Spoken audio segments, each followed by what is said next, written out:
On the day that changed my life, I remember the crowds were pressing in from all sides, pushing and jostling, everyone trying to get close to him because he had power. To some, he seemed to be a prophet, a hero, a healer, maybe even a Messiah. Whether they had demons or sickness or whatever afflictions, whatever people had wrong with them and how culture had pushed them to the side, he healed them. The religious culture had made outcasts of the sick, the dying, the poor, the wretched, the bleeding. That was me. There was nothing I could do to stem or stop the bleeding. I tried everything the doctors threw at me, from traditional cures to herbal remedies. Nothing worked. I spent all of my money to stop the bleeding, just so that I could be included in the community and the culture.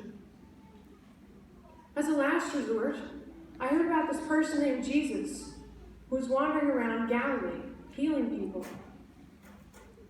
And as the crowds, as they were blocking me from Jesus, I heard one of the synagogue rulers, his name was Jairus.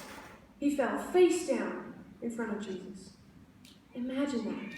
The high and mighty, the powerful, the righteous, religious elite, humbling himself. Of course, Jesus responded to his faith. How could he not? Jairus had religious power and authority, and his daughter was dying. He too seemed to have come to Jesus as a last resort. When I heard his plea for his daughter, I was racked with guilt. How could my bleeding compete with a dying girl? I couldn't ask Jesus to stop his journey, to take time for me, not when the life of a little girl was at stake. So I thought to myself, if I could just touch the hem of his robe, maybe I would be healed. So as he walked, I pushed in behind him, and with as little distraction as possible, I touched him. I can't really explain the feeling, other than it was like a tap being turned off inside me. And this incredible feeling of relief settled over my heart and my mind. Relief, that is, until he spoke and asked who touched me. Of course, his disciples thought he was being funny. There were a lot of people around. Everyone was touching him, but not all were reaching out in faith. Jesus continued. He was looking around, and he says, "Who touched me?" I was so frightened, I was trembling. A man with his power, he could destroy me. I knew that I had brought him down to my level. I had made him unclean. I had tainted him. I had made him an outcast. And when he found out, he could urge the crowd to take me down. How ironic that I would be healed after 12 years and dead from stoning after 5 minutes. So I threw myself at his feet and at his mercy, and I told him the whole truth. I told him my entire story. And he listened.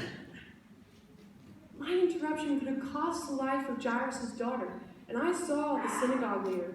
He was pacing in the background. Then with my face in the ground, I who had been poor in spirit, mourning a future that would never come, I humbled myself at the feet of him with the power to heal. And he poured out his spirit to me. Now these words I will never forget. He called me daughter. I thought I made him unclean, and he made me an inheritor of his kingdom. Daughter, he said to me, daughter, your faith has saved you. Go in peace and be healed from your affliction. My Lord, how wonderful. I had sought to be healed so that I could be included, but he had blessed me with so much more. Healing, peace, salvation, and an inheritance. All because of the faith given me. So as I tell my story now, I wonder if there are any of you out there who feel as if you're an outcast to the culture in which you're surrounded, or like an outsider to grace, or hesitant to reach out to Jesus because you think he's too busy, or that you're tainting him with your problems. Maybe you think Jesus has more important things on his mind than to be with you in your afflictions. There is nothing further than the truth. The power of Jesus to those who are poor in spirit is shown through his Spirit being poured into us who seek his grace. Jesus blesses those who reach out in many different ways, but in doing so, we understand that he blesses us in the sacrifice of his own blood, that we might be saved, that we might have peace, that we might be healed of our afflictions, even if the disease persists, whatever they may be, and that we would ultimately inherit his kingdom. He calls us sons and daughters of the Father, and inheritors of his love, his mercy, and his kingdom. May God beatify you all today, and may he bless you forever.